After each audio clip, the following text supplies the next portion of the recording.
Durante 7 años, Cindy James vivió convencida de que alguien quería destruirla. Y cuando finalmente apareció muerta, nadie pudo ponerse de acuerdo en algo. ¿Fue asesinada? ¿O fue víctima de su propia mente? Cindy James tenía 44 años. Era enfermera pediátrica, inteligente, amable, respetada por todos.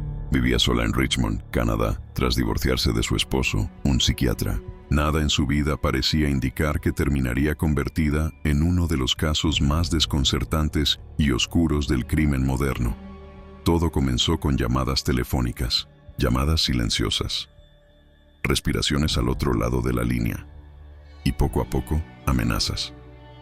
Al principio, Cindy intentó ignorarlas. Pensó que se trataba de una broma cruel, un error, algo pasajero, pero las llamadas se volvieron más frecuentes, más inquietantes. A veces, una voz masculina susurraba su nombre. Otras veces, solo escuchaba el sonido de alguien respirando, como si estuviera disfrutando del miedo que provocaba. Después llegaron las cartas, sobres sin remitente, mensajes escritos a mano, algunos con insultos, otros con advertencias claras. Vas a pagar. No puedes esconderte. Te estamos observando. Cindy acudió a la policía. Denunció el acoso. Los agentes tomaron nota, pero no encontraron pruebas sólidas. No había huellas. No había testigos. No había un sospechoso claro. Solo una mujer aterrorizada diciendo que alguien la estaba persiguiendo. Entonces, el acoso se volvió físico. Una noche, Cindy fue encontrada inconsciente dentro de su casa. Tenía marcas alrededor del cuello, como si alguien hubiera intentado estrangularla. Estaba atada, desorientada. No recordaba nada. La policía investigó y nuevamente no encontró señales claras de un intruso. Las semanas siguientes fueron una pesadilla constante. Cindy fue atacada en varias ocasiones. Aparecía drogada, golpeada, atada con cuerdas complejas, nudos que, según expertos, requerían conocimiento y práctica. En una ocasión, despertó dentro de su automóvil, con una nota amenazante escrita a mano junto a ella. Cada ataque parecía más elaborado que el anterior, más cruel, más personal, más aterrador. La policía comenzó a dudar. Algunos oficiales pensaron que Cindy estaba exagerando. Otros creían que estaba fabricando las pruebas. Incluso surgió una teoría inquietante, que ella misma se hacía daño para llamar la atención. Pero había un problema. Cindy no buscaba fama. No ganaba nada con el terror que vivía, y su miedo era real. Instaló sistemas de seguridad, cambió cerraduras, colocó alarmas. Incluso adoptó un perro para protegerse. Dormía con un cuchillo cerca de la cama. Avisaba a amigos y vecinos cuando sentía que algo no estaba bien. Y aún así, los ataques continuaban. En una de las grabaciones de su contestadora automática, se escuchó claramente una voz masculina diciendo: «Vas a morir, perra». Eso cambió todo. La policía ya no podía ignorarlo. Pero aún con grabaciones, notas, lesiones visibles y testimonios médicos, el caso seguía sin avanzar. Nadie era arrestado. Nadie era identificado. Nadie podía explicar cómo alguien entraba y salía de la casa sin dejar rastro. Cindy comenzó a escribir diarios. En ellos describía su miedo, su cansancio, su sensación constante de estar siendo observada. Decía que sentía que su acosador conocía cada movimiento suyo. Y luego, de repente, las amenazas se detuvieron. Durante semanas no hubo llamadas, no hubo cartas, no hubo ataques, un silencio inquietante. El 25 de mayo de 1989, Cindy James fue encontrada muerta en una zanja, cerca de una carretera abandonada. Estaba atada, tenía medias alrededor del cuello, y presentaba múltiples signos de haber sido sedada. Su muerte fue clasificada inicialmente como suicidio, pero nada, absolutamente nada, encajaba, y lo peor estaba por descubrirse. El cuerpo de Cindy James fue encontrado boca arriba, en una zanja cubierta de maleza, a pocos metros de una carretera poco transitada. No llevaba identificación, no había señales evidentes de lucha alrededor del lugar, pero su estado decía otra cosa. Tenía medias de nylon fuertemente enrolladas alrededor del cuello. Sus manos estaban atadas detrás de la espalda con una cuerda compleja, y su cuerpo mostraba múltiples marcas de inyecciones recientes. La policía declaró que Cindy había muerto por sobredosis accidental combinada con asfixia. Según ellos, se había atado sola, se había drogado voluntariamente y había decidido morir. Para la familia, esa explicación fue una burla cruel. Cindy tenía pánico a morir. Había pasado años rogando protección. Había documentado cada amenaza, cada ataque, cada miedo. Nada en su comportamiento indicaba tendencias suicidas. Los forenses encontraron en su sangre una combinación peligrosa de medicamentos, morfina y benzodiazepinas. La dosis era lo suficientemente alta como para dejarla prácticamente inconsciente, incapaz de defenderse, incapaz de atarse a sí misma con esos nudos tan elaborados. Y ahí surgió la primera gran contradicción. Los expertos en nudos consultados por la familia afirmaron que el tipo de ataduras requería habilidad, fuerza y concentración, algo imposible para una persona sedada. Además, Cindy tenía antecedentes médicos claros. Le aterraban las agujas. Siempre evitaba las inyecciones cuando podía. ¿Por qué alguien con ese miedo se aplicaría múltiples dosis de drogas por sí sola? La policía sostuvo que Cindy sufría un trastorno psicológico. Sugirieron que ella misma había organizado todos los ataques durante años como parte de una elaborada fantasía. Pero esa teoría se vino abajo rápidamente. Durante los ataques previos, Cindy había sido encontrada inconsciente en lugares públicos, en su coche, en su casa, incluso en un patio trasero, siempre con heridas reales, marcas visibles, rastros de sedantes en su organismo. ¿Cómo podía drogarse, atarse y colocarse notas amenazantes sin ser vista una y otra vez durante 7 años? El exesposo de Cindy, el Dr. James, fue interrogado.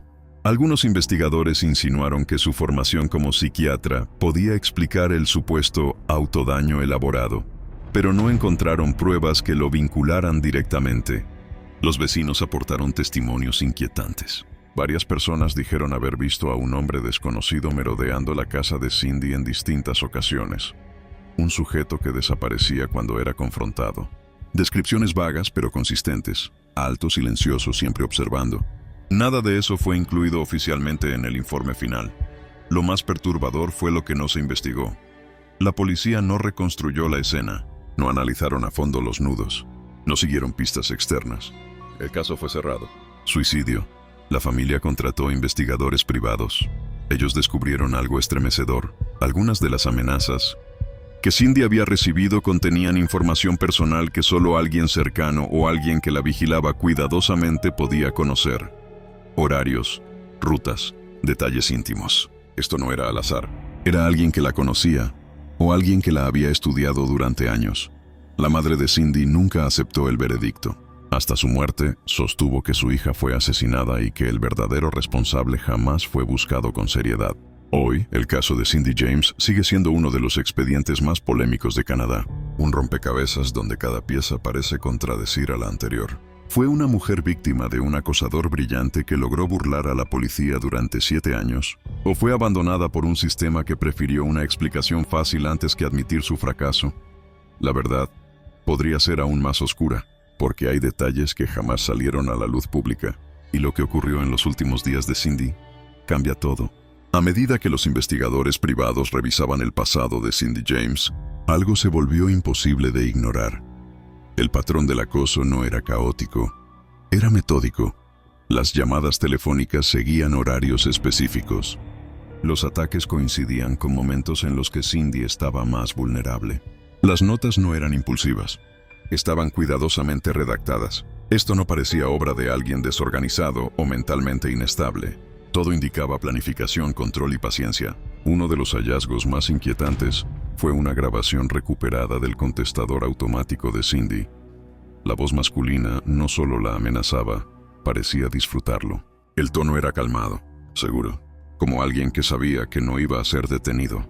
Los expertos en criminología que analizaron la grabación señalaron algo clave. No se trataba de un acosador emocional. Era alguien frío, posiblemente con experiencia manipulando el miedo. Y aún así, la policía descartó esa línea. En lugar de buscar a un sospechoso externo, se enfocaron en el estado mental de Cindy. Revisaron su historial médico. Hablaron con colegas, con amigos. Intentaron encajar la narrativa de una mujer que se autoinfligía daño. Pero esa teoría tenía grietas profundas. En uno de los ataques, Cindy fue encontrada amarrada en el patio trasero de su casa, inconsciente, con una nota clavada al pecho. Los médicos confirmaron que había sido sedada por vía intravenosa. Eso requería habilidad, requería proximidad y requería tiempo. La policía argumentó que Cindy, como enfermera, sabía cómo administrarse drogas, pero omitieron un detalle crucial. Cindy tenía un historial documentado de pánico severo a las agujas. Sus amigos lo confirmaron, sus familiares también. Incluso su exesposo lo había mencionado. Otro elemento perturbador fueron los informes de vigilancia. Cindy había pedido patrullajes constantes. En varias ocasiones, oficiales pasaron frente a su casa, sin notar nada extraño. Sin embargo, los ataques ocurrieron justo en esos periodos. ¿Cómo alguien lograba entrar, drogarla, atarla y salir sin ser visto? La respuesta más inquietante era también la más ignorada. El acosador conocía los movimientos de la policía.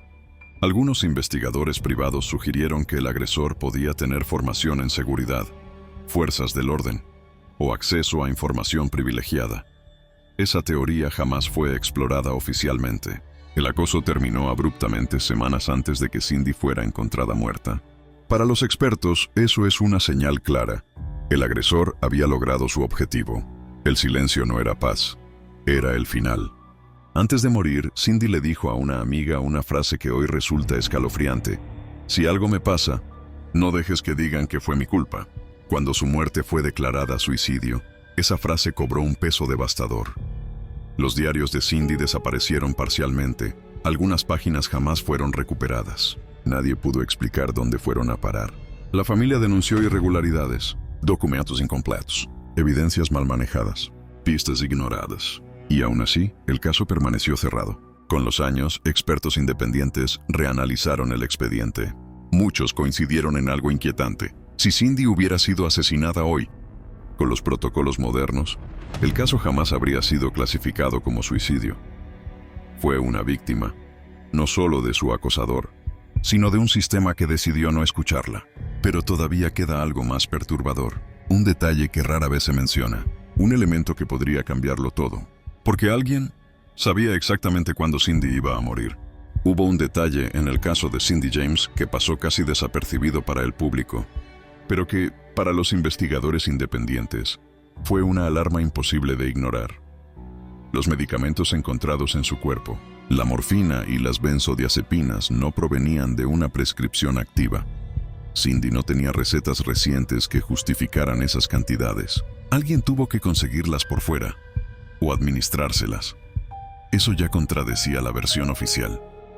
Pero había algo aún más inquietante. Las marcas de inyección no estaban en lugares fáciles de alcanzar para una autoadministración rápida. Estaban en zonas que requerían ayuda o al menos una posición estable y consciente.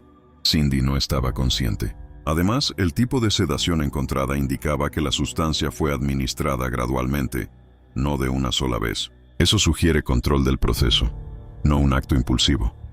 Los nudos volvieron a ser el centro del misterio. Un experto consultado por la familia afirmó que las ataduras mostraban dos características claras: fuerza y conocimiento. No eran nudos improvisados. Eran seguros, firmes y difíciles de desatar incluso para alguien despierto. Atarse así, estando sedada, era prácticamente imposible. Otro dato inquietante: no se encontraron huellas de arrastre en el lugar donde fue hallado el cuerpo. Eso indicaba que Cindy no caminó hasta allí por su cuenta. Fue llevada. Pero la policía sostuvo que ella había conducido hasta el sitio. Se había drogado, se había atado y luego había muerto. El problema es que su automóvil fue encontrado en otro lugar, sin rastros claros que lo conectaran con la escena. Nada encajaba. Y luego apareció la llamada. Días después de la muerte de Cindy, una amiga cercana recibió una llamada anónima. Nadie habló. Solo respiración, exactamente igual a las llamadas que Cindy había descrito durante años. El mensaje era claro. El acosador seguía ahí. Esa llamada nunca fue investigada oficialmente. Para muchos, eso confirmó lo que Cindy siempre dijo. No estaba sola en su terror. Alguien más estaba detrás. Algunos expertos plantearon una teoría inquietante. El agresor podría haber sido alguien que Cindy conocía y en quien confiaba. Alguien que tenía acceso a su casa, a medicamentos y a su rutina. Un conocido, un profesional de la salud o alguien con entrenamiento. Esa línea de investigación fue descartada sin explicación pública. El expediente fue archivado, la causa de muerte quedó como suicidio, y el caso se convirtió en una advertencia silenciosa. Una mujer pidió ayuda durante 7 años. Documentó su miedo, sobrevivió a múltiples ataques, y cuando finalmente murió, nadie escuchó su historia completa. Hoy, el caso de Cindy James sigue abierto en la mente de quienes lo han estudiado a fondo. Porque hay algo que no se puede negar. Las víctimas reales rara vez encajan en explicaciones simples. Y el silencio, a veces, es la prueba más aterradora. Pero aún queda una última pieza. Una pieza final que transforma este caso en algo más grande que un crimen. Algo que podría estar ocurriendo ahora mismo, en algún lugar. El caso de Cindy James no terminó el día que encontraron su cuerpo. Terminó el día que decidieron no seguir preguntando. Durante 7 años, Cindy pidió ayuda. Documentó amenazas, grabó llamadas, mostró heridas reales, denunció ataques que dejaron rastros físicos y médicos. No fue una víctima silenciosa. Fue una mujer que gritó, y aún así no fue escuchada. Cuando la policía cerró el caso como suicidio, no solo puso fin a una investigación, puso un sello de incredulidad sobre todo lo que Cindy había vivido, como si el terror que la acompañó durante años hubiera sido una invención. Pero los hechos no desaparecen solo porque resulten incómodos. Las drogas en su cuerpo no tenían explicación clara. Las ataduras no encajaban con una muerte voluntaria. Las amenazas previas no se investigaron a fondo. Y el acosador nunca fue identificado. Hoy, expertos que han reanalizado el caso coinciden en algo inquietante. Cindy James fue una víctima atrapada entre 2 peligros. Uno visible, que la perseguía, y otro invisible que decidió no creerle. Su historia se convirtió en un ejemplo trágico de lo que ocurre cuando una víctima es catalogada como problemática en lugar de protegida. Porque cuando una persona dice que tiene miedo durante 7 años, no está buscando atención, está tratando de sobrevivir. El caso sigue oficialmente cerrado, pero para quienes lo conocen, permanece abierto. Abierto en cada pregunta sin respuesta, en cada evidencia ignorada, en cada decisión que pudo haber cambiado el final. Tal vez nunca sepamos quién fue el acosador de Cindy. Tal vez nunca sepamos cómo logró desaparecer sin dejar rastro. Pero sí sabemos algo con absoluta certeza. Cindy James no murió en silencio. Fue silenciada. Y su historia nos deja una advertencia inquietante. A veces, el crimen perfecto no es el que no deja huellas, sino el que nadie quiere investigar. Si esta historia te impactó, dale like para que más personas conozcan este caso y no quede en el olvido. Y ahora dime tú, ¿crees que Cindy James fue asesinada o que la verdad fue ocultada? Déjalo en los comentarios, quiero leerte. Suscríbete a Crimen Mortal para más casos reales. Historias que ocurrieron de verdad y crímenes que muchos prefirieron callar.